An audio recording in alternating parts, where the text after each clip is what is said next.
mbokk yi asalaamualeykum wa rahmatullahi taala wa barakaatuhu Thiénaba TV point com moo am mbégte di ànd ak la commune de Thiénaba muy maire bu Thiénaba ñu am ay gan yoo xam ni macha allah ay partenaires yoo xam ni partenaire italien lañ jóge Italie def délégation bu am solo ñëw nag seet si li nga xam ni moom mooy municipalité bu Thiénaba noonu nag lañ leen teeroo buntu maire yi. délégation bi nga xam ne moom mooy délégation municipale bi teeru nañ leen ànd ak monsieur le maire ànd ak ñi nga xam ni ñoom ñooy personnelu maire bu Thiénaba yépp ki nga xam ni moom mooy premier adjoint maire bu Parme ànd ak délégation ay partenaires yoo xam ni macha allah yàgg nañoo jàppale Thiénaba yàgg nañoo jàppale goxu Thiénaba ñoo ñëw nag dal si fii ci dëkk bii nga xam ni moom mooy Thiénaba di la mairie de Thiénaba noonu la monsieur le maire teeroo si buntu bi nuyoo leen présenté leen ñi nga xam ne ñoom lay liggéeyandool kon du ñu def rek lu ñu ànd ak Thiénaba TV ñu ànd ak ñoom. Monsieur le maire Talla Diagne avec toute son équipe va vous présenter brièvement un aspect ou bien un aperçu de la vie de la commune de Thiénaba, quelques caractéristiques, et après il va vous recevoir dans son bureau pour peut-être vous souhaiter la bienvenue, et ensuite la population vous attend dans la grande salle et là on va continuer le programme. Soyez les bienvenus au nom du maire de Thiénaba, M. Talla Diagne. Donc nous allons passer à la présentation. Donc nous allons d'abord commencer par vous présenter la commune de Thiénaba. La commune de Thiénaba a une population de 26 571 habitants, dont 49,09% d'hommes et 50,91% de femmes. Et les jeunes sont au nombre de 56%. Et il y a essentiellement des ethnies Wolof, Serer, Peul et Bambara. Pour les villages, il y a 38 villages et 33 hameaux. Et ça fait au total 71 villages. Sur une superficie de 152 km² avec une densité de 157 habitants au kilomètre carré. Pour les types de sols, il y a les sols Dior, 40%, c'est les zones de culture d'arachide. Il y a les sols DEC, 30%, les zones de culture de manioc. Et les sols humides, argileuses, 25%, zones de bas-fond pour la culture de maraîchage. Pour les nombres d'écoles, nous avons 24, dont 19 écoles primaires publiques françaises, une école secondaire publique, 2 écoles primaires publiques franco-arabes, un lycée et une case des tout petits. Dans le domaine de la santé, nous avons 4 postes de santé, une maternité, 9 cases de santé. Thiénaba Gare est le siège de la sous-préfecture de Thiénaba, c'est ici, donc le village de Thiénaba Gare. Il y a aussi une radio communautaire à Thiénaba, une gare ferroviaire, 2 halles et marchés en état vétuste, un grand marché international hebdomadaire chaque samedi, une banque de crédit mutuel, une mutuelle de santé et l'ONG ARLS à Kairé. Il y a aussi l'ONG FASDIOM, l'association FASDIOM de Thiénaba. Les principales ressources économiques, les cultures vivrières, le mil, le haricot, culture de rente, arachide, manioc. Et côté maraîchage, il y a l'arboriculture et les mangues. Okay. Il y a 74 pour les associations. Il y a 74 groupements féminins, 30 ASC, associations sportives et culturelles. Donc, moi je crois que c'est les statistiques de la commune. Pour la carte, on a un peu essayé de matérialiser les infrastructures. Il y a 38 villages, on l'a dit tantôt.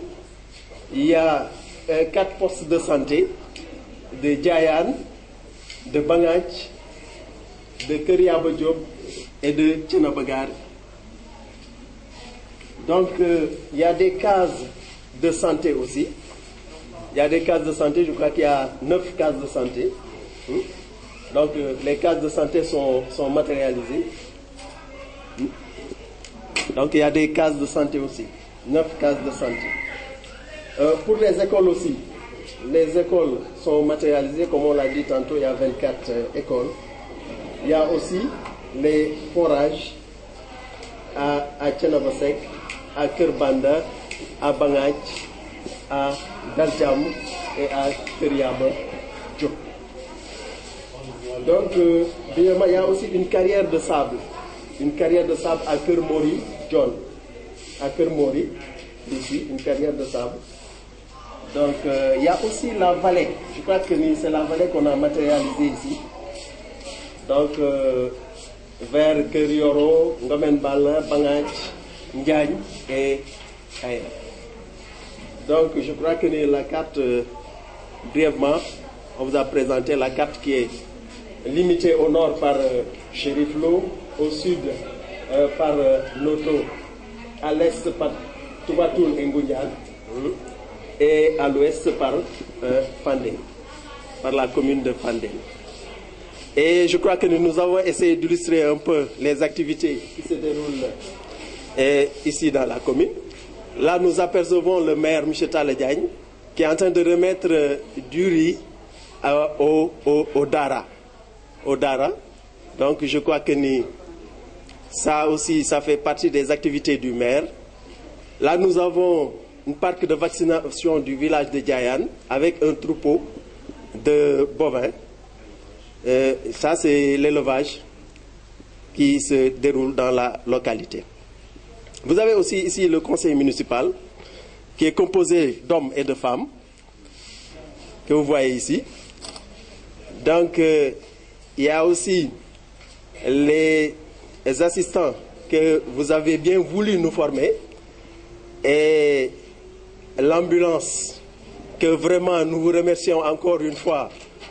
de cet acte. Ils ont été au Magal de Touba pour renforcer la santé de la localité. Vous voyez toujours ici, c'est le Magal de Touba lors des grands rassemblements. Et aussi à la venue du président Macky Sall à Thiénaba. Je crois qu'ils ont été là, vous les apercevez comme ça. Donc, ils étaient là pour assister. Là, vous apercevez aussi le poste de santé de Diayan. Comme vous voyez, je crois que c'est des locaux vraiment très vétustes et qui ne permettent pas vraiment d'effectuer le travail correctement. Je crois que je parle sous le témoin de l'ICP, M. Nias, et la case de santé de Daljam, ici. Bon, là aussi, je crois que vous apercevez l'intérieur avec une table d'accouchement. Là, c'est les salles de classe, l'environnement scolaire.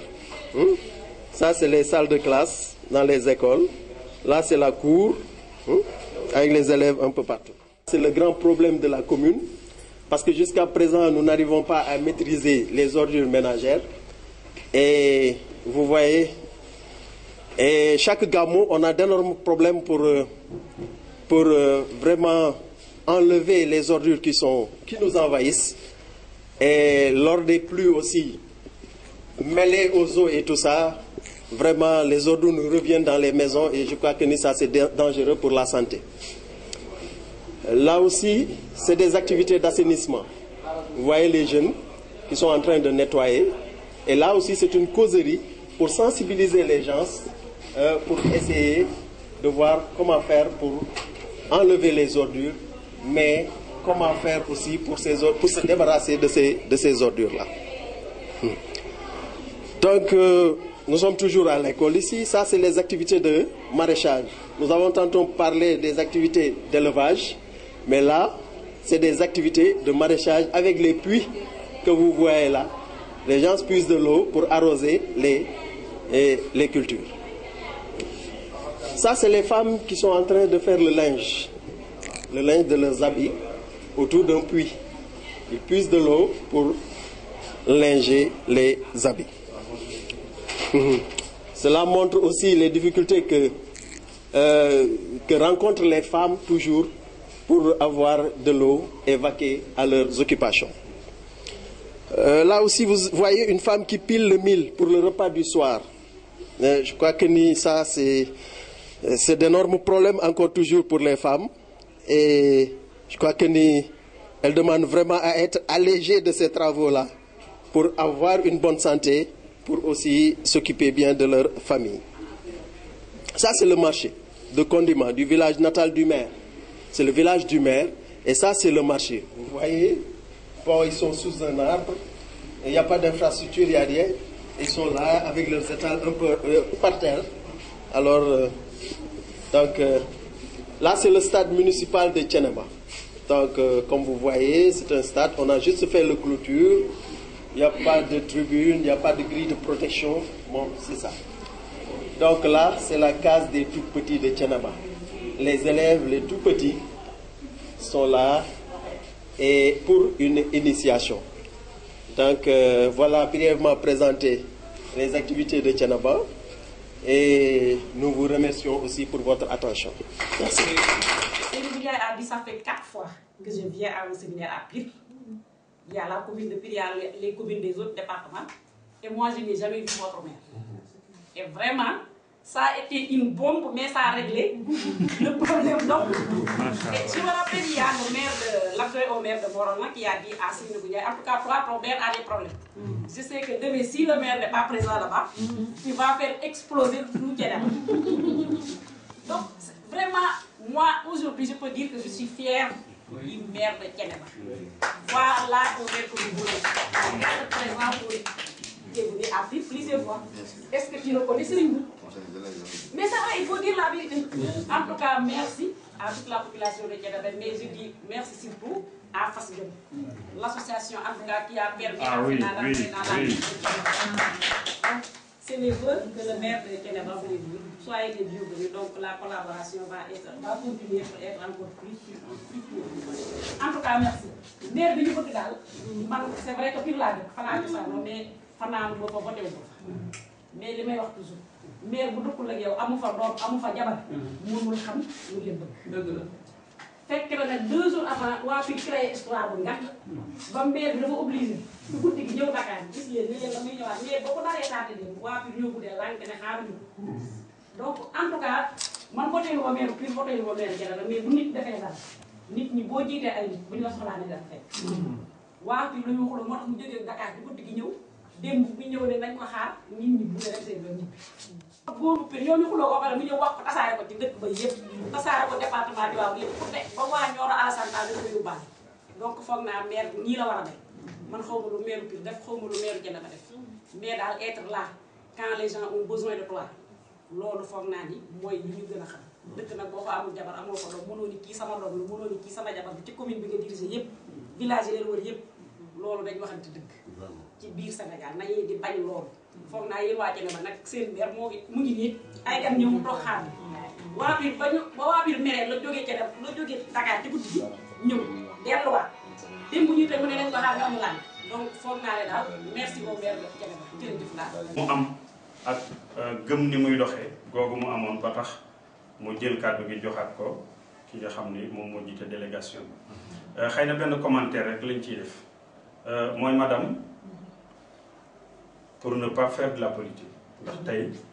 du politique mais dalal gan la mais gis ngeen ci exposé bi sànq ni village natalu maire foofu mu juddoo moom amul sax marché ay yaayam ñoom seeni soxna seeni rakk yu jigéen ci suufu garab yi la ñuy lal ay basan di fa jaay condiments yi nga xam ni moom la ñuy duggee pour toggee ko añ ci dëkk ba te mooy 2e village bi gën a important ci commune bi après Thiénaba kon yaakaar naa ni loolu mën nañ ko cee ñambaas ci li nga wax pour dolli ko ci li mu amee ci atu ci ni ko population bi bëggee ndax su toogoon fii pour liggéeyal boppam wala pour liggéeyal intérêt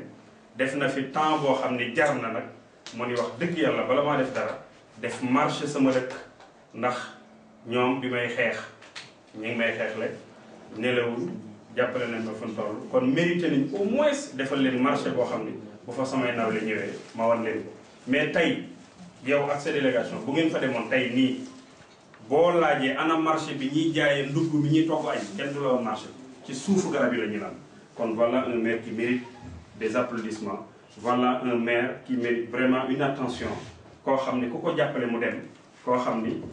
ñëwul rek pour profiter taxaw pour jël yëf yi def ci poosam wala def ci goxam wala def ci askanam. kon ñun mbégte mi ñu am en tant que njaboot mooy ni nga introduire bu la neexoon nag ñëw yëkkati pire parce que nag même boo fa fanaanul comme ni nga ko waxee mais cosaan ak deret dafa fort mais ñëw ba ci suñu kanamu kilifa tàggal ñu ko nag wax aussi point ba mu yónni woon jaloore jam fa def ah soxna si yow jar ngaa décoré te jar ngaa. le maire de Parma ñu ngi lay dalal bu baax di nuyu ki nga xam ne mooy jiite délégation bi madame Guèye di sant yàlla bu baax gënu yàlla boole ndax diggante bi yàggul maag yow dañuy diggante téléphone ak li ci ëpp waaye ci biir kàddu bi ci laay xam ne ki may jokkool nitu dëgg la di dellu di sant bu baax rek ci délégation bi nga xam ne ñoo jóge Parma ndax defe naa ne 2010 wala 2011 dem naa Parma ànd ak président Abdou Diouf waaye booba ni mu war a doxe mënuñu noo doxe parce que dafa am ku nu àndalan muy maire Pikine Pape Sadio Mbaye ndax xam nga jamono yooyu commune rurale moom du mën a génn présenté boppam ak na mu ko war a présenté bi yàlla dogalee nag ñoom ñu war fee del si ren fekk président Macky Sall def commune rurale yépp commune kon ñun ñëpp ñu nekk ay maire kon bu sama nattu nga ñëwee waaye nag ñëw boo xam ñëw yéene la parce que Sénégal képp ku fiy ñëw te ëpp ko doole lu néew wala nga tane ko yéene nga fiy ñëwee kon jàpp naa ne su ñëwee sama commune ak soppale lay doon ci commune bi ñu di ko yaakaar bu baax nag yow mi nga xam ne yaa jiite délégation bi nga xamal leen ni commune u Thiénaba ak commune u Parma du ñaar benn la jox nañ leen loxo bis ni ki tey ubbil nañ leen suñu bunt te suñ demee ba ca kanam di gën a leer di sant yàlla bu baax ci sama population Thiénaba muy jigéen ñi di góor ñi di mag ñi di ndaw ñi seen taxawaay rafet na parce que nag dafa am loo xam ne bu fekkee ne jëkkee woo ko ci sa kër soo génnee loo ca bëgg a dugal lu dul noona da ngay jóg kon ñi nga xam ne mooy délégation bi nga xam ne ñoo lay fekk si muy jëkkee ci ñoom loote ñi nga xam ne ñoo yore fas jom soo ko ñëw nag ci commune bi parce que délégation commune bi leen fekk si wan duñ ko jóg rek ñu yabal la mais ñi may wal tànneef la Adama Diop mi nga xam moo ànd ak Seynabou Ndiaye dafa am loo xam moom dañuy dund ci commune bi moo tax ma am lu ma xam ci ñoom moo tax ma yabal leen ñu fekk si la kon Adama yi itam jërë ngeen jëf jigéen leen di sant bu baax di leen gërëm li nga xam ne mooy wàllu santé ci diggante Parma ak Sénégal defe naa ne président comité santé bi mi ngi nii di Ilima yàgg na liggéey ak ñoom dafa fekk docteur Niass mi nga xam mooy ICP bi mais amul lenn luñ ci mën a mas a def loo xam ne yàqu na kon Binta ñu ngi sant yàlla bu baax di la sant waaye di sant délégation bi nga xam ñoo jóge Parma di am yaakaar ci ñoom ma jàpp ne suñu diggante ak ñoom ak suqali lay doon ci Sénégal waaye ak suqali ko lay doon ci suñu commune ndax ñun nag amuñu doole waaye amuñu réew bañ a tàllal loxo kon képp ku ñu yaakaar ne war nga noo mën a jàppale dinañ la tàllal suñu loxo dinañ ànd ak yow àndum ngor waaye dinañ la téye ba bu rëcc ci loxo jotee yow yaay rëcc ci loxo waaye ñu ngi ci suñu loxo kon biñ ko sant na la bu baax di leen gërëm di sant ñi nga xam ne nag mooy sama équipe municipale seen liggéey rafet na ku ci mel ni porte-parole bi secrétaire bi ak ñoom Abdou Diouf ak dugal benn bi nga xam fi la nekk ak équipe bi nga xam ne daal ñoo nekk ci conseil municipal bi seen taxawaay rafet na am naa yaakaar ci ñoom ñun nag yàlla rek la ñu yaakaar xañ ne sax mënuñu waaye yàlla la ñu yaakaar di sant yàlla bu baax nag suñu kilifa gi fi nekk di bàyyi Cheikh Tidiane Seck xalifa général bu Thiénaba dafa mel ni sax seen temps moo leen ko dul may waaye kon ñun fa la ñuy jaar mu ñaanal ñu soog a toog wala bu ñu dee dem jaar fa mu ñaanal ñu ngeen soog a dem waaye nag ginnaaw temps bi dafa xat te xam na li ngeen di jànkonteel moom ak ñun benn la mooy suñu kilifa waaye lépp loo xam ne yóbbu nañ ko ci xibaar dina ko doy waaye dina ci ñaan la mu war a ñaan kon Baye Cheikh ñoom itam ñu ngi koy nuyu bu baax di ko sant di ko gërëm di ñaan yàlla guddal Je fanam. vous présente la délégation qui est ici au Sénégal pour un tour. Il y a des personnes qui restent ici des semaines. Et Nadia Monacelli, c'est de l'Université de Parme. Et depuis Carlo, c'est un infirmier qui a fait des projets de stage ici avec des postes de santé. Et Tiziana, c'est une traductrice d'une organisation internationale. Et Antonietta Malandro, c'est de la commune de Parme, de la coopération internationale. Et Mathilde Marchesini, c'est la présidente de l'association Mani qui a fait beaucoup de projets ici et aussi à Appia. Et enfin, Giovanni Spaliviero, c'est de l'association Musoko en Venezia, dans le nord de l'Italie, qui aussi ici a fait des projets. Ils ont été à Carvacara pour un projet d'une maison soutenable du point de vue de l'environnement. Je suis honoré d'être ici et porter les saluts des maires de ma ville. Parme, c'est une communauté de 200 000 habitants et c'est très important pour nous à partir des relations avec les pays sénégalais et les vôtres communs parce qu'on a une communauté très forte, très riche, très dynamique de Sénégalais à Parme, dans le territoire de Parme. Ce sont quasi 1800 personnes dans le territoire de Parme. On a vu dans ces jours qu'on a été ici à Pire qu'il y a des projets qui sont suivis très bon par la population. Il y a beaucoup de participation, beaucoup d'intérêt dans le développement, le progrès économique et démocratique de la société. Donc on sait qu'il y a des problèmes à gérer, mais je veux qu'on fasse avec beaucoup de confiance dans le futur. Donc, merci beaucoup encore et je voudrais vous donner un petit hommage de la communauté de Parme. C'est des guides de la ville et aussi des clients avec tous les produits qu'on fait à Parme. Parce que Parme, c'est très connu par ce qui concerne l'industrie alimentaire. On a les parmesans, les fromages, on a l'industrie des tomates, les jambons. Et il y a beaucoup aussi de Sénégalais qui travaillent dans l'industrie des fromages. Donc il y a une liaison très forte entre nos territoires. Okay? Merci. ganam yi mais teerule ko seen ay gan yéen état bi nga xam ne jaar na fi sànq mooy présenté na ko dund gi nga xam ne commune Thiénaba moom lay dund lii di ay jafe-jafe lii di li ngeen ko gunge pour mu jàppale nit ñi ci jafe-jafe yooyu mooy tableau bi ngeen gis Adama Diop présenté leen ko ci anam bu am solo beneen bi ci topp mooy recevoir na leen ci biir bureau di wan ki jiite délégation bi di monsieur Foli ak ñi mu àndal ni leen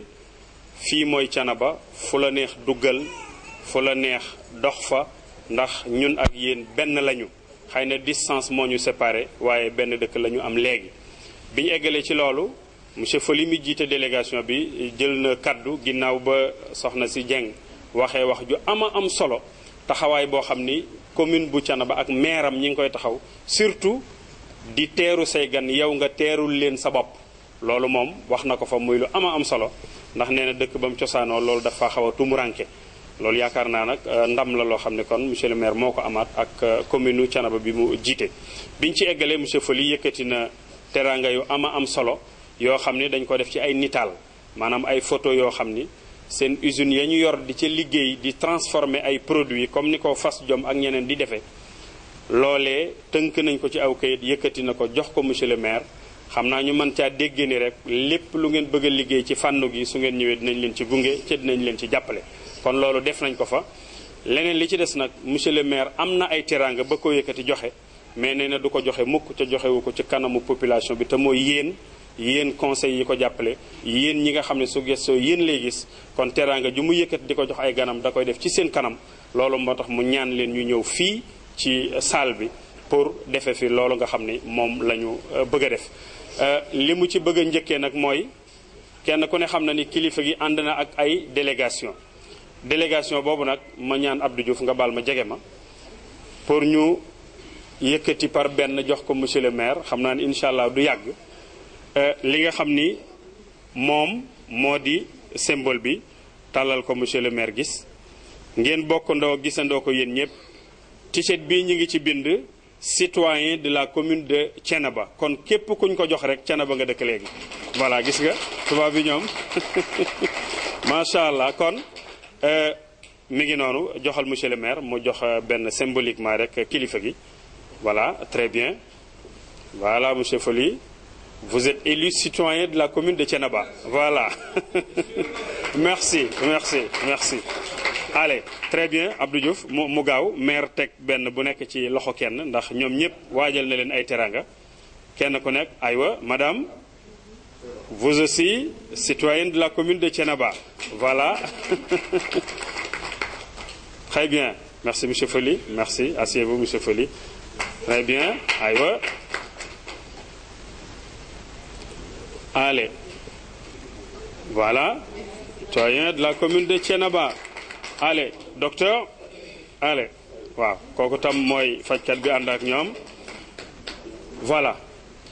bii ñuy bëgg a joxe nag ñi ngi koy jox Antonietta defe naa ni waa Thiénaba gépp dégg nañ turam Antonietta maire ay teg ci loxoom moom yaakaar naa turam dégg ngeen ko bu baax a baax di ko xam ni ñoom tan luuti ak ñañ ko bokkal ñëpp xam nañ ko bu baax macha allah muy jigéen ju am taxawaay soxna si moom wax lu am solo ci biir léegi intervention bu soxna Seynabou Ndiaye def démb ci ndigalu maire mu am solo lool soxna si jël sa cadeau yaa ko moom waaw aywa yow moom macha allah yow moom waaw très bien su ko defee maire nee na moom du joxe luy manqué nee na soo demee nga xool ku la neex nga may jox ko kon kay kon moom am na gisin nee na du joxe luy manqué mu ngoog bokk kon ba sama ngoog kon ba sama ngoog très bien des na voilà assisté leen nag bii di ñëw monsieur le maire nee na dañ ko wax ni kilifa gi jiite Foli la sant mu ni Foli mooy Fall kon Fall sénégalais la dañ ko jox yére sénégalais allez monsieur très bien Gabriela voilà dindil ko gaaw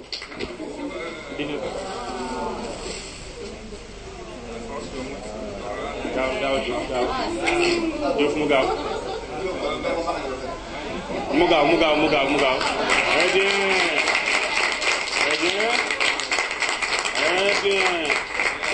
très bien c'est pour vous voilà très bien mooy lu am solo des na nag oui mais monsieur Foli ça reste quelque chose vous savez que ici en Afrique si on a un âge avancé on nous appelle les sages et le sage quand il est habillé il doit mettre un chapeau sur sa tête donc attendez le chapeau il va venir d'un moment à l'autre voilà et mettez-lui sur la tête très bien voilà vraiment c'est au complet très bien allez asseyez-vous merci asseyez-vous merci monsieur le maire nii góor lu mu jàmbare faaw jigéen nekk ci wetam derrière un grand homme il y a toujours une grande dame qui lui divulgue des conseils pour qu'il ait une clairvoyance pour bien travailler. Cette femme dans votre délégation, c'est Madame Antonietta et elle sera décorée par monsieur le maire, Inch'Allah. Voilà, très bien.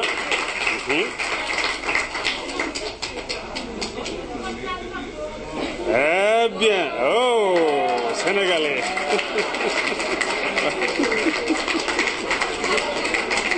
Très bien, vraiment. aywa mu ngoog Seynabou Ndiaye musóor ko voilà sur la tête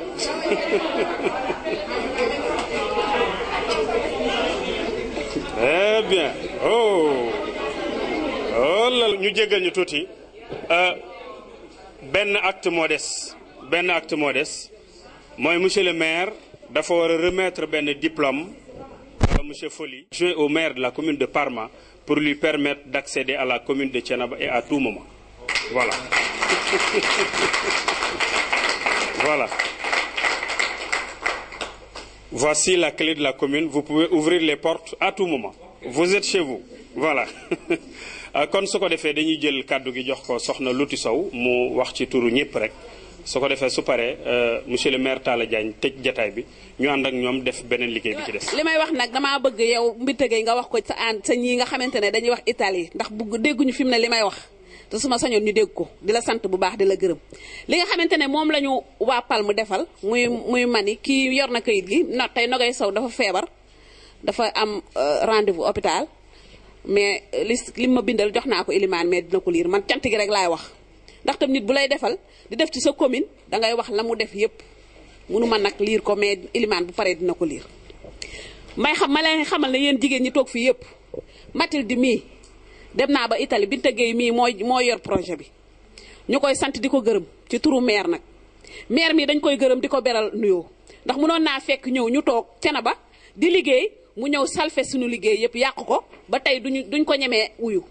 mën naa ne jigéen ñi nekk ci commune bi sax ay waa Fass Jom lañ ñi nga xamante ne tey ñi ngi nekk ci kii bi ci conseil yi ay waa Fass Jom lañ kon Fass Jom Thiénaba gépp la bëgg nañ nag mu gën a yokk ndax juróomi dëkk rek la laal suñ sañoon 38 villages ak 38 amoo yépp bokk ci Fass Jom te loolu la ñuy ñaan yàlla ndax monsieur le maire mais la ñuy liggéeyal di sant nag Binta Gueye bu baax a baax ndax li ma la wax rek ci Elimane dina ko liir jigéen ñi nga xamante ne xamuñu woon Binta Gueye a ngi Mathilde mi ak Natango moom la ñu fekk Italie moom moo indi xari su paree dina ko liir waaw Binta Gueye a ngi damaa bëgg jigéen ñi xam ko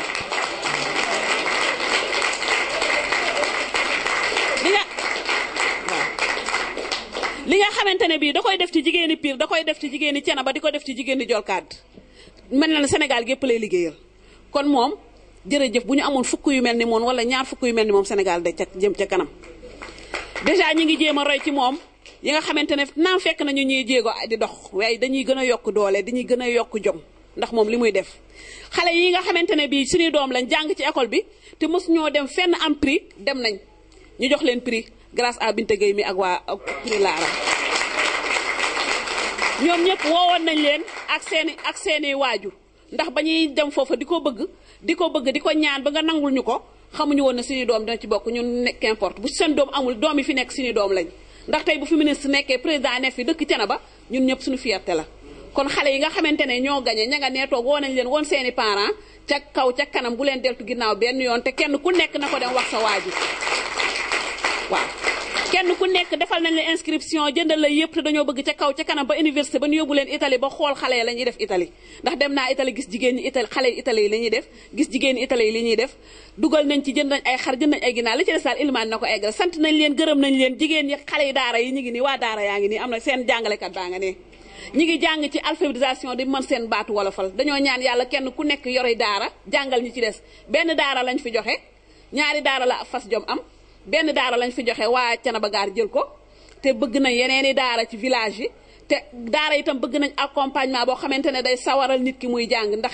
jeeg fekk ko ci néeg këram muy togg ak a yegg nga bëgg koo jàngaloo wolof il faut am loo xamante ne di nga ko jox mu di ci liggéey di ci jëfandikoo ndax mu gën a sawar ci école ba dañoo bëgg nag ay jàngalekat jóge ci daara ji ba mën a di wër Thiénaba gépp jàngal leen waaw li ci des Elimane mais dina ko àggale li nga xamante ne moom la ñu defal fii ci commune bi monsieur le maire nga dégg ko baax te ñaan yàlla nag mu yokku li ma wax rek 38 amooy ak 38 villages yëpp gis ci seen bopp ndax ñun Thiénaba rek lañ fi nekkal benn xamal ne ñun yi wérte wóor ni nga wax ci monsieur le maire bi des na ndax ba nu ñëwee ba tey fu nu xew bu nu am da ciy ñëw luñ ko soxla da ciy ñëw lépp loo xamante ne sunu jafe-jafe la da ciy taxaw Fass Jom te mënoon naa ñëw xeex Fass Jom ndax Fass Jom ni ay jigéen loo xamante ne 674 membres yoo xamante ne ñoo fi daje di 5 villages xeex leen yombul xeexuñu benn yoon di ànd ak ñun benn yoon fu ñu woo fu ñu egg fu ne ñu egg fa li ma ko wax rek ñi nekk ci conseil ay waa Fass Jom ñoo fi nekk moo tax dara du ci. D'abord, je vous remercie, monsieur le maire de la commune de Parme, monsieur le président de la communauté sénégalaise de la province de Parme, messieurs les partenaires techniques et financiers, messieurs les maires. Aujourd'hui est un grand jour pour moi. C'est pourquoi je prends la parole à cette occasion avec un grand plaisir pour m'adresser à vous afin de témoigner de ma reconnaissance et de signifier la fierté que j'ai en prenant part à cette journée fruit de cette belle et dynamique coopération que nous avons tissée avec nos partenaires italiens. En effet, cette visite constitue pour la mairie de Thiénaba et pour tout le district sanitaire de Khombole dont je suis le président un moment fort dans la réponse apportée aux problèmes de santé des populations de Thiénaba.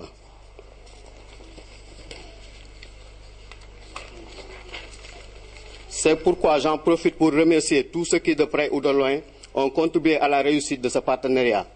Ce comité de santé qui a constamment à l'esprit la ferme volonté d'améliorer le cadre et services offerts à nos populations, dont constitue sous l'impulsion du maire de la commune de Thiénaba, les infirmiers chefs de poste et le soutien des autorités locales et centrales, à s'investir pour le développement de notre localité, à faciliter l'accès à des soins de qualité. C'est pourquoi je réaffirme notre engagement et notre disponibilité à ne ménager aucun effort pour la réussite totale de l'ensemble des actes que nous avons posés dans le cadre du projet de partenariat avec nos amis italiens qui a pour nom « Quand le Nord et le Sud voyagent sur le chemin de la solidarité ». Ce nom marque la volonté de deux entités supposées différentes à cheminer ensemble dans la solidarité pour un partage, un échange à l'aube du rendez-vous, du donner et du recevoir, pour un soutien mutuel favorisant le bien-être complet des populations du Nord et du Sud. Ainsi, nos destins se sont croisés sur le chemin qui est celui de la fraternité et de l'entraide. C'est dans cet esprit que le projet a mis à la disposition des populations de Thiénaba, dans le domaine de la santé, des formations des volontaires en premier secours d'urgence à Thiénaba, au nombre de 15, à Khombole au nombre de 10, à Pire au nombre de 7, une ambulance médicalisée, 5 lits, 3 matelas, des tenues pour secouristes, une somme d'argent pour médicaments de 4 577 074 francs. En outre, la coopération internationale décentralisée, alimentation et santé, réseau des femmes pour le développement local, en partenariat avec FEDA de Pire a permis plus de réalisations. Dans la zone d'intervention de la commune de Thiénaba, la formation des femmes transformatrices de l'association FASDIOM de Thiénaba en formation de noix de cajou, 35 femmes formées. Formation en gestion de micro-d'entreprise, 35. Formation en leadership féminin, 35. Un atelier pour la collaboration sur les pratiques de la médecine conventionnelle et celle de la médecine traditionnelle, 25 participants. La création d'un comité de pilotage. Elle a aussi permis dans le domaine de l'éducation plusieurs activités, dont une classe d'alphabétisation pour les femmes. Des journées d'excellence à Pire ont permis en 2015, avec 4 lauréats du lycée de Thiénaba, de bénéficier des lots de fournitures et de frais d'inscription offerts par la famille Lara en collaboration avec FEDA, l'association Mani et d'autres bonnes volontaires de Pire. Une caravane de sensibilisation sur le maintien des filles à l'école et sur les droits d'accès à la terre des femmes de Pire, Thiénaba et Djolkad. Sans oublier les autres réalisations comme des plaques solaires pour le siège de FASDIOM, 2 bergeries, 2 poulaillers, un congélateur grand modèle, une consultation gratuite au poste de santé de Thiénaba. Dans le cadre de la santé, la commune de Thiénaba dispose de 4 postes de santé, Thiénaba, Diayane, Bangak et Keriaba Diop, 9 cases de santé, une mutuelle de santé communale d'Apo Fadjou de Thiénaba, avec 268 adhérents et 1166 bénéficiaires dans le cadre de la couverture maladie universelle instaurée par le gouvernement du Sénégal. L'installation d'une mutuelle de santé à Djolkad avec FEDA, une assistance publique de 15 volontaires, une sous-croix rouge avec 25 volontaires. Permettez-moi, avant de clôturer mes propos, de remercier vivement tous les partenaires du projet Coopération internationale sur les routes de l'Arc-en-Ciel de Pikine à Khombole, je vous nomme l'État du Sénégal, le gouvernement italien, la région Emilia-Romagna, commune de Parme, ville de Khombole, le président de l'association des Sénégalais de Parme, l'assistance publique de Parme, le groupe normatif, ANPAS, le Centre universitaire pour la coopération internationale, l'Université de Parme, l'association Mani, la famille Lara, M. Abdouma Kendaou, l'assistance publique de Pikine, l'hôpital Jacques Chirac de Dakar, FEDA de Pire, Mme Bintegueye, Mme Antonetta, le professeur Léopold Charlie, Mme Mathilde, l'ISRA, l'ITA, ENDS, le Conseil régional de Thiès, l'Agence régionale pour le développement, ARD, le comité de pilotage, l'École nationale d'appliqué, l'École nationale d'économie d'appliqué, ENEA, la région médicale de Thiès et le district de Khombol, le comité santé de Thiénaba, la mairie de Thiénaba, la mairie de Pire, la mairie de Khombol, la mairie de Ndiensra, l'association FASJOM de Thiénaba, la fédération des groupements de femmes de Pire, la radio de Thiès, l'université de Dakar, groupe de recherche sur le plan médicinal, M. Ousseynou Mbeng, M. Bouna Diop, M. Medoun Wade, M. Émile Enongo,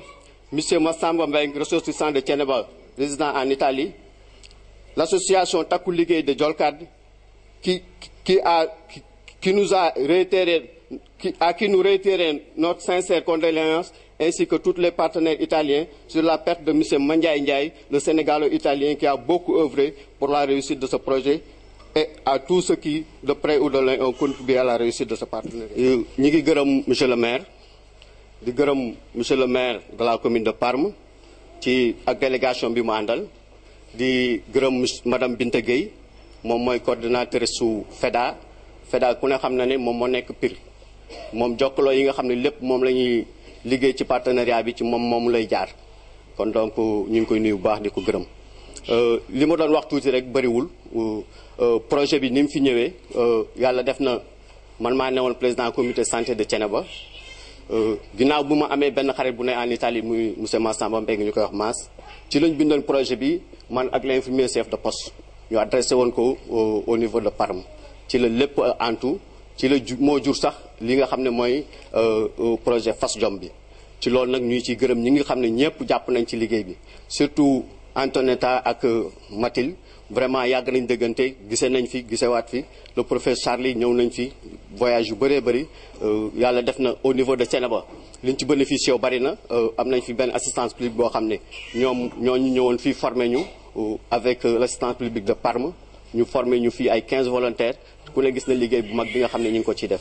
jox nañ ñu fi un ambulance médicalisée parce que ñoom dañ ne woon bala ñoo def dara rek bala ñu laa jox dara dañ lay formé ba pare ci la ñu formé woon ci la ñu jox ambulance médicalisée bi jox ñu fi yu bëree bëri ci wàllu FASJOM it ku ne gis na liñ fi liggéey lu bëree bëri luuti la présidente de FASJOM dem na fi en Italie seeti leen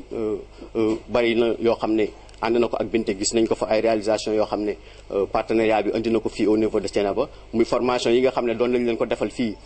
au niveau de FASJOM yaakaar naa ne am na ñeenti formation ku ne gis na bergerie yi nga xam ne jot nañ ñu ko fi jox ak poulailler yi formé nañ ñu aussi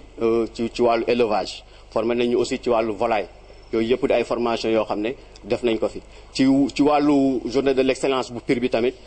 chaque année Binte daf ñu doon invité biñ demee ba mu yàgg ñu ne ko nag Binte pourquoi pas Thiénaba nga dugal ko ci kii bi mu ne ren de dinaa leen si jàppale ci la ñu jàppale ba dugalal ñu 4 ñoo xam ne ci lycée bi lañ nekk ñu ngi nii kenn ku nekk woo nañ la Pire ñëpp toog yaa Pire yaa Thiès ñëpp la ñuy invité parce que journée bu mag a mag lay doon famille Lara presque ñoo piloté affaire boobu ànd ko ak FEDA ak l'association Mani ñu def ay récompense yu mag jagleel ko xale yi pour que seen njàng mi ñu gën ci góorgóorlu parce que ñoom aussi seen créneau mooy jàppale jigéen ñi ba nga xam ne seenum njàng du yàqu muy l'accès des femmes à l'éducation et à l'école vraiment ñu ngi ciy gërëm soxna Binta ci loolu nga xam ne may nga ko maire Thiénaba parce que maire Thiénaba moom lañ ko defal parce que l'éducation c'est une compétence transférée kon lépp loo ci def rek la santé aussi c'est une compétence transférée lépp loo ci def rek maire Thiénaba lañ ko defal ci loolu nag ñu ngi gërëm ñëpp di sant ñëpp. De quelques jours au Sénégal et on a vu différents projets de coopération, donc nous sommes très heureux de poursuivre cette coopération et d'entraîner des relations avec votre pays et votre communauté. Et puis, ok, je n'ai pas de palabres pour les dons que vous avez, les gâteaux que vous avez fait. Ok, merci à tout le monde. Rappeler qu'on a amené ici la lettre d'invitation par le maire de Parme, par la délégation de votre commune qui va venir chez nous dans les mois de février. Donc nous serons très heureux d'échanger l'hospitalité que vous avez faite. Djibril Fall. Légui Djibril Fall. Voilà. Djibril Fall. Très bien. Djibril Fall. Soxna si momit Antonietta légui mi ngi tuddu Anta. Anta, voilà. Anta Gueye, voilà, très bien. Kon ñu jox monsieur le maire kaddu. waaye seen taxawaay marqué na ma man ndax nit ki du lu ko war mu def ko seen warugar ngeen def looti ñi ngi lay sant bu baax yaag jigéen ñi nga xam ne yaa leen jiite. comme ni ma ko waxoon ci biir it di sant Anta Gueye bu baax di ko gërëm Binta Gueye damay wax ni li may jokkoo ak moom bari na lool waaye sunub gisee bariwul waaye lépp boo déggee kàddoom nga xam ni ëmbal na Thiénaba yiw waaye yéene na it commune Thiénaba dem ca kanam ndax commune Thiénaba lu ci waay def rek man nga ko defal maak samay conseil municipal ndax seen yéene ci ñun su fekkee àgg na su yeboo ma ni commune Sénégal yi commune Thiénaba moo ciy dàq kon yal na yàlla àggale seen yéene kon Binta ñi ngi lay sant di la gërëm di la gën a joxaat sunu loxo bu baax di gërëm it maire Parma di gën a am ci moom yaakaar kon dégg ngeen ko moom ni mu ko waxee noonu it ñun incha allah bi noonu leen ko fasal yéene téye ànd ak moom liggéey te it nag jàpp naa ne sénégalais moom képp koo xam ne ji nga ko ngor bu la fayee nga rus te ñoom ñoo nu jëkk ji ngor ndax lii nga xam ne moom lañ defal sunu population ñun la war mais amuñ jooju doole kon Binta bu jaaree ci yow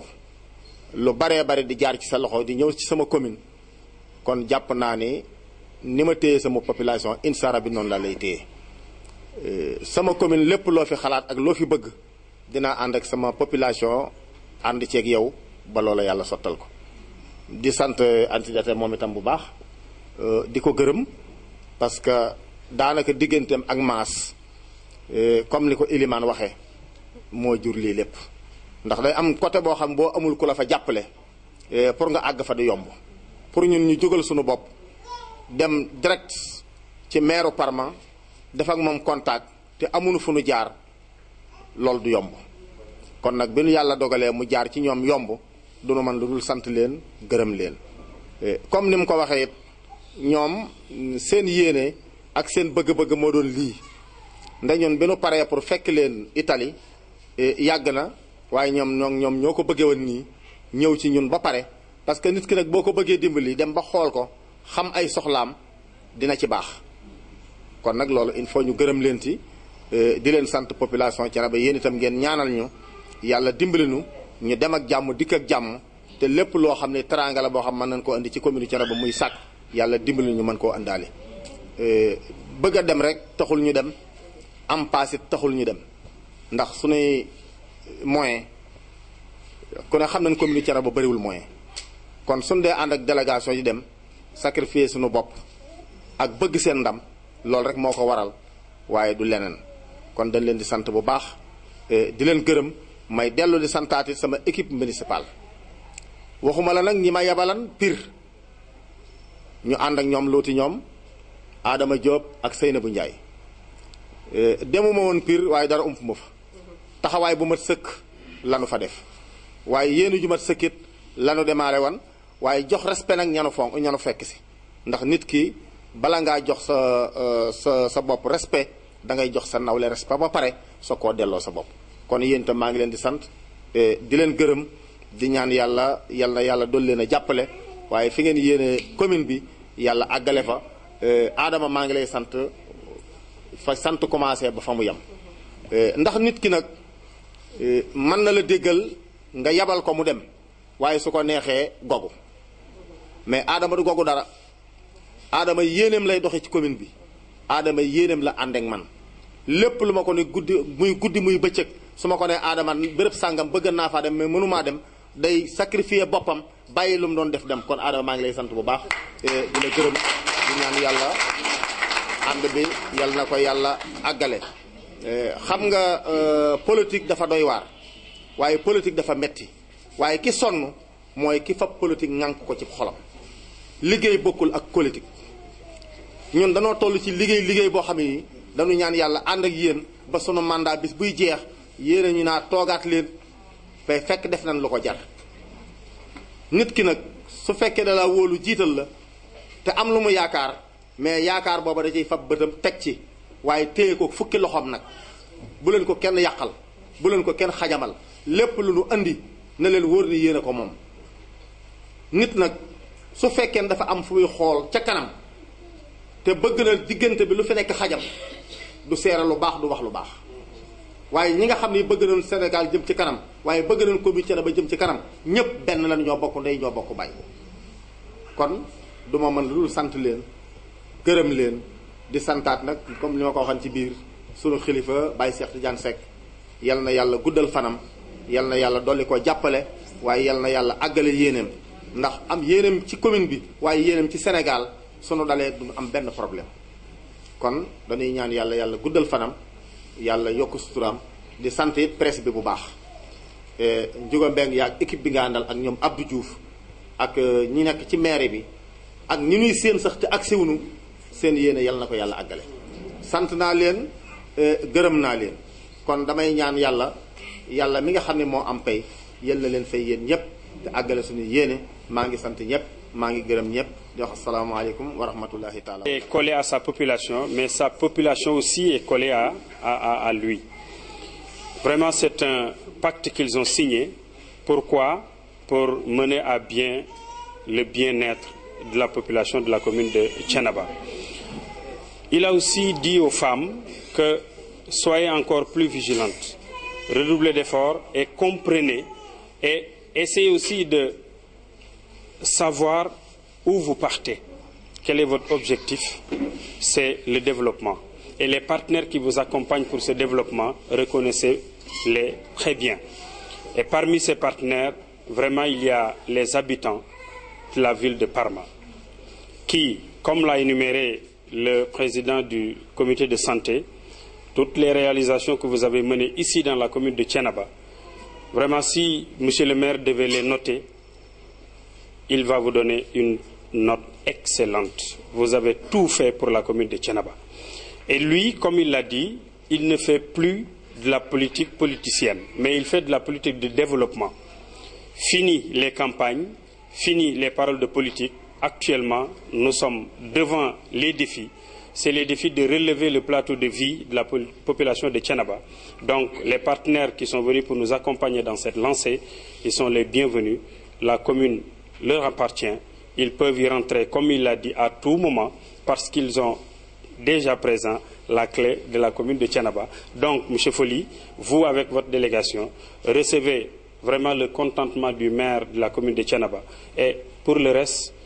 prions Dieu de nous accompagner pour les échéances futures. Il a terminé par remercier le guide religieux de la communauté, qui est le Khalif Serigne Cheikh Ahmed Tidiane Seck, qui est notre papa, qui est notre père, qui est ouvert à tout le monde, qui est ouvert au développement, qui est sensible aux actes que vous menez vers sa population. Donc, il vous remercie beaucoup. Il ne sera jamais assez de dire que vous êtes des citoyens de Thiénaba, et si même ce serait possible, que vous aurez des maisons bâties ici à Thiénaba et que vous vivez avec lui, que vous ne rentrez plus en Italie. ginnaaw bi nga xamee ni macha allah recevoir nañ leen foofu ci biir mairie bi dafa leen benn exposé ci kanamu carte géographie bu Thiénaba ak li nga xam ne moom la àndal ci ay détails ñu teral leen dugal leen ci bureau maire waxtaan ak ñoom ñu jokkalante macha allah ak aussi association boobu nga xam ne moom mooy Fas Jom teewoon fa ci kanamu ci luuti saw teewal leen fa macha allah ak délégation bi mu àndal ginnaaw loolu nag la ñu génn ci salle bi ngeen gis ko ñu jàkkaarloo ak population bu Thiénaba ci lañ nag jóge ci mairie bi dem daal di ànd ak partenaires yi dem fi nga xam ne moom mooy dépotoir bu ordure muy ñu koy tuddee fi nga xam ne foofu la ñuy tuure mbalit yi te mu nekk ci buntu dëkk bi monsieur le maire am ci ay nisër ànd ak ñoom yóbbu leen foofu rek pour sàkku ndimbal pour xool nan la ñuy solutionner foofu. ambulance boobu ngeen di gis ci loxoy ñooñu la jóge woon ci jamono ñu ciy gërëm Mass Mbeng ci lijjanti bi nga xam ne doon na ko lijjanti kon ginnaaw bi ñu jógee ci mbalit bi rek jaar nañ hôpital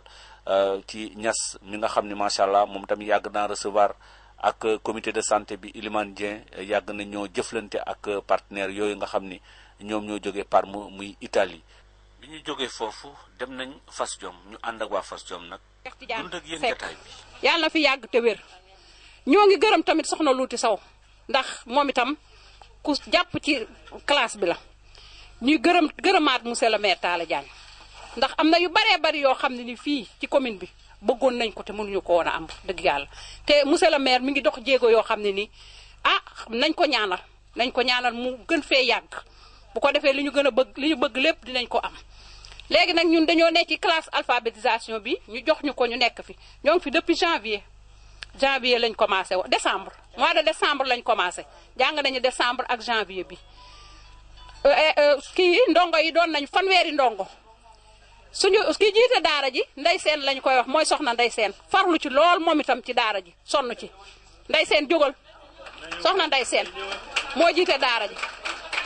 farlu na ci lool waaw Ndey Seen maa ngi delluwaat di gërëm nag Binta Gueye dañuy waxante toujours te gisante wuñ sax waaye nag man ku ko naw laa ndax jàppale na commune Thiénaba dañuy ñaan nag jàppale bii bu mu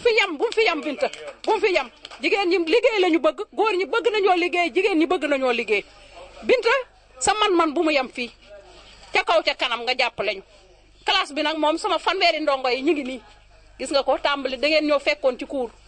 dañ daan jàng par ngoon sax waaye bi ngeen ñëwee dañ nañ def cours bi ci suba gi ngeen fekke ko kon nag damay jox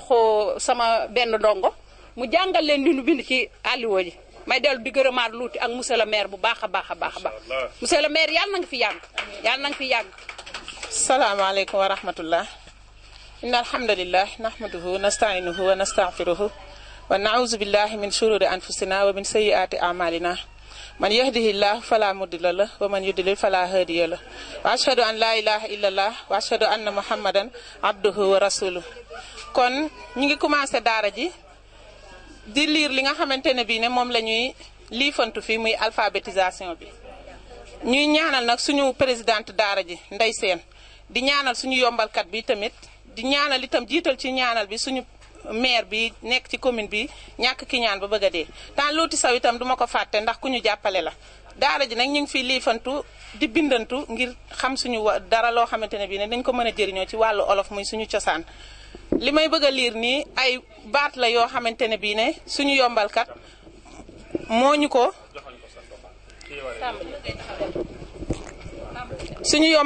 ñu ko jàngaloon ci diiran li ñu nekk ak moom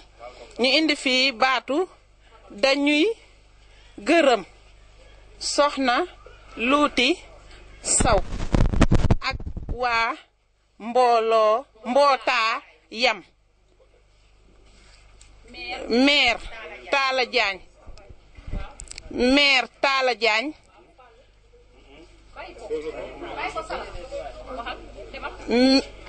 Talla Diagne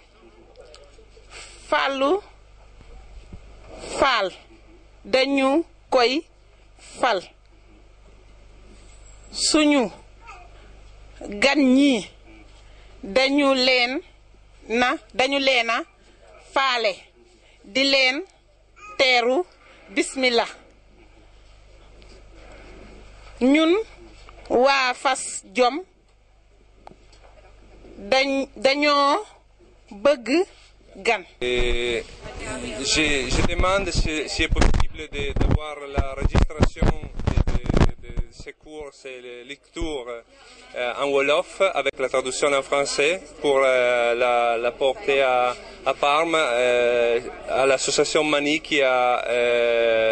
supporté ce projet d'alphabétisation. Donc Mathilde Marchesini ça va à illustrer à Parme ce que vous avez fait, les progrès que vous avez fait ici. bëgg de gërëm soxna Luuti Saw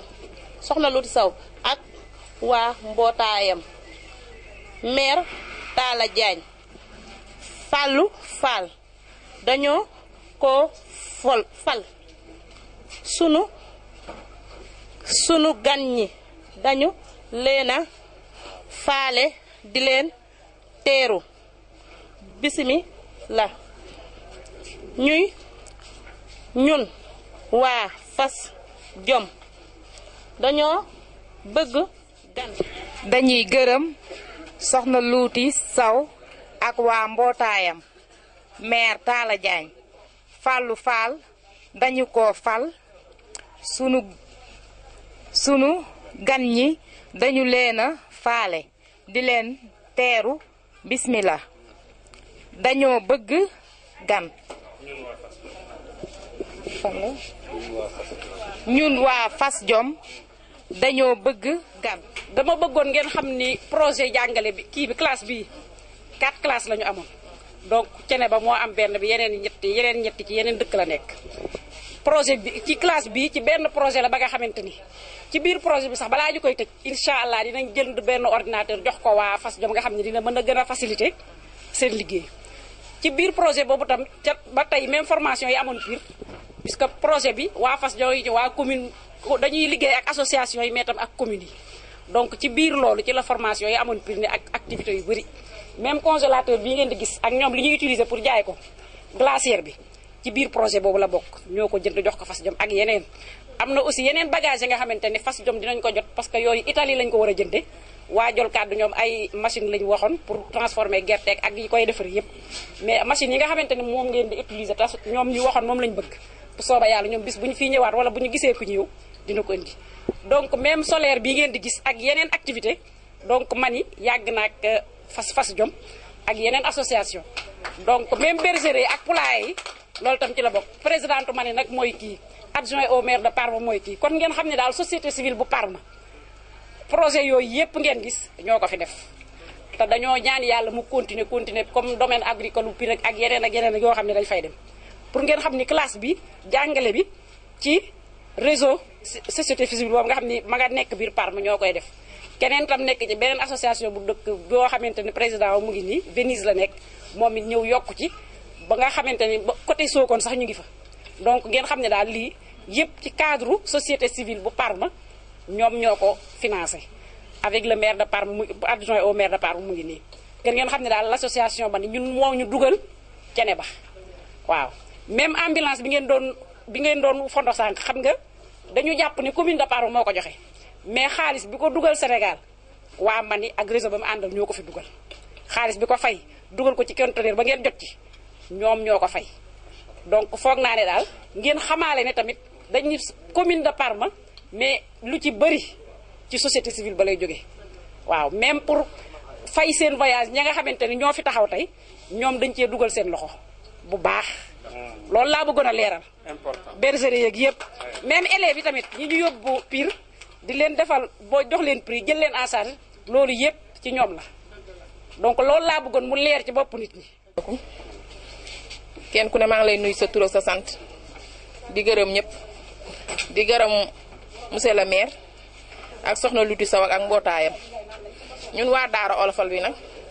ñu ngi góorgóorlu ci olofal bi di leen ñaax rek di leen ngeen ñu bëgg ngeen dolli ñu ndax ay jéeg yu jàng lañu bàyyi suñu kër yi te am njàng balaa neex dangaa bàyyi dara sa kër ñu bëgg ngeen jàppale ñu ci ay financement ñu mën a liggéey ndax njàng mi gën a neex loolu daal lañ leen di ñaan ñu mën a liggéey ku ñu mën a jàppale ci financement daal ba ñu mën a liggéey daal moom daal la ñu bëgg ndax njàng mi gën a neex. monsieur le maire nag yow yaay première bi nag pour jàppale ñu doog cee teg keneen kuñ ciy teg tàllal nañ la suñuy loxo waaw boobu ba léegi ñu ngi bëgg a gisanteeg yow waaw xëy na tey la ko yàlla dogal yow yaay premier partenaire pour ñu tàllal la suñuy loxo pour nga jàppale ñu kenn ku ciy tegu doog cee tegu waaw.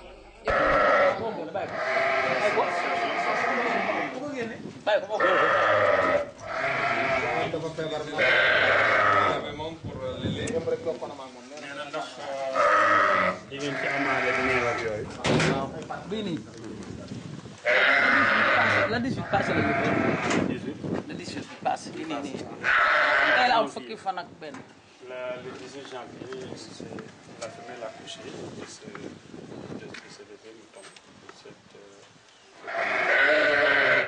ce qui fait que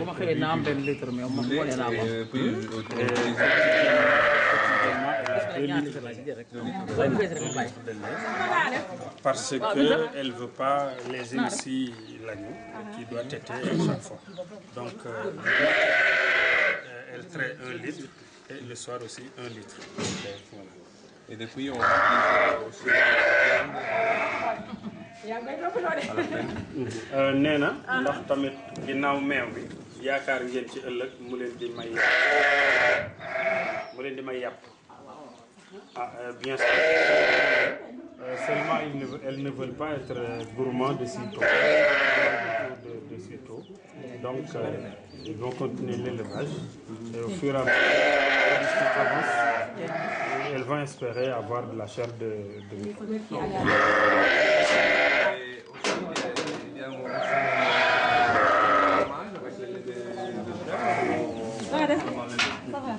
soxna Dieng kaay bul soxla mu ne tamit ndax meew mi nga xam ne yéen ko ci am xalaat ngeen ci transformé meew moom ndax xam nañ ni meew ci dañuy génne fromage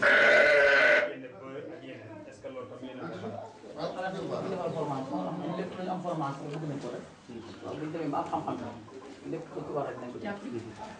Seulement, ils n'ont pas acquis les connaissances. Vous avez ces photos, oui. Oui. Vous avez déjà les photos. Oui. Et quand il y a une petite et une petite, on le sort. La journée avec sa maman. Vraiment, les informations et la capacité nécessaire de transformer le lait pour l'extraire du fromage. Ok.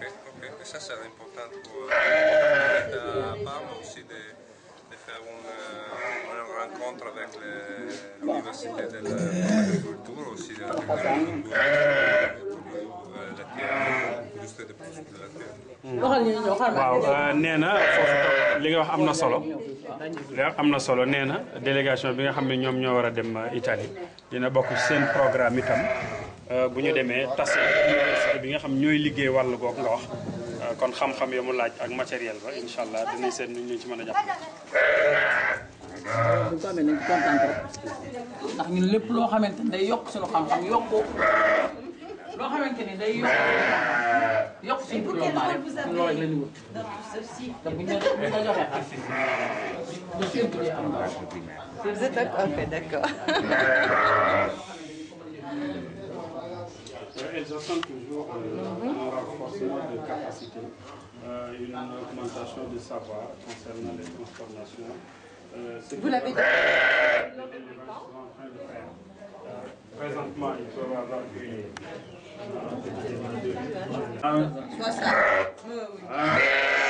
C'est le papa. C'est pas heureux. mais yii lañ njëkkoon def ci kër yi def ci tasaare bu ci dëkk léegi nag même université waa PID ñoo leen di jaay ginaar ba université Saint-Louis région de Thiès moom amuñu capacité ku fi def cher 4000 ñoom misi jàmbaar la mbokk yi léegi ba léegi rek ci dox bi nga xam ni moom la ñu ànd ak partenaires yi ñëw fii ci mairie bu Thiénaba ngeen seen leen noonu ñuy dugg foofu di lycée bu Thiénaba ñoom tamit ñu bokk ci partenariat bi ndax umpale wu leen ni am na ci ay élèves yoo xam ne ñu ngi nekk foofu di jànge foofu ñii ñenn ci ñii pare nañ leen di leen jàppale pour seen yu njàng gën a dox di leen jàppale ci wàllu moyen kon ci loolu rek moo waral seen i tànk foofu ci mairie bi kon bi nga xamee ni wàcc si woon nañ ci mairie bi mairie bu Thiénaba ci suba ñu recevoir leen ànd ak ñoom macha allah sànni fa ay kàddu mbokk yi muy population bi ñëw teeru leen lépp rek ci invitation monsieur le maire ñu jokkalante fa ay kàddu ginnaaw loolu la ñu dem daal di visiter foofu nga xam ni moom mooy dépotoir bu mbalit bu Thiénaba nga xam ni képp koo xam ne rek romb na foofu di ko romb macha allah metti na la ñu ciy ut solution ambulance boobu ngeen di seen ginnaaw bi la ñu dem nag hôpital dem xool ambulance bi nga xam ne ñoom ñoo ko fi indi woon jóge fi dem Fass Jom ngeen seen macha allah lii yëpp seen liggéey la ak seeni liggéey ci jokkalante bi nga xam ni macha allah jokkalante ñu ko waaye loolu nag ñu ci gërëm doomu Thiénaba yi nga xam ni ñoom tamit dox nañ ci ay jéego ku ci demee ni Massamba Diagne Massamba Mbeng muy Mass Mbeng macha olof ni picc nga ca kaw waaye xel maa nga ca suuf kon jërëjëf Massamba Mbeng ñu ànd ak nag Thiénaba TV déglu waa lycée lan lañu wax. Mais commencer par remercier et saluer monsieur le maire ici présent et madame Gueye que j'ai croisé à l'université. Ça fait très longtemps, quand elle était au département d'histoire et de géographie. Ah, là, c'est des retrouvailles. J'étais au département de SN, SVT. Après la maîtrise, j'ai fait l'école normale. J'ai roulé la tête partout et je suis débarqué ici en tant que censeur du lycée. Ah, d'accord. Oui, c'était à l'université, ça fait très longtemps. Donc, comme il l'a si bien dit, presque tous les personnels sont représentés. Ici, j'ai monsieur Gueye qui représente la surveillance générale, monsieur Sadji, le doyen des professeurs, et monsieur Dia, le surveillant de niveau. Donc, encore une fois, soyez les bienvenus dans notre établissement. Donc, c'est un établissement qui polarise aussi bien le second cycle que le premier cycle. Et donc, vous savez que c'est un collège qui a été érigé en lycée.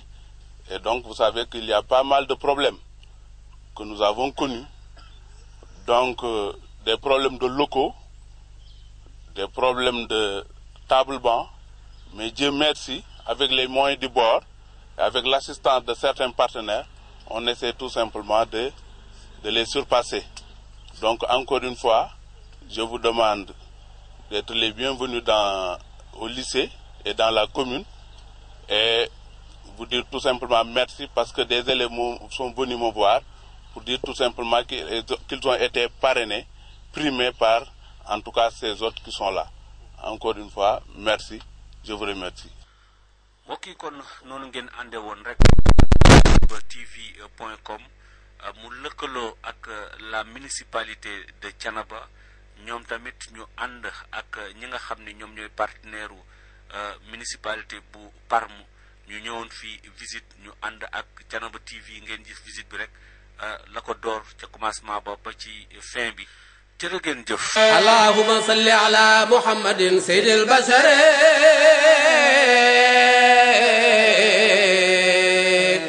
وشفيع المشفع في المحشر اللهم صل على محمد سيد البشر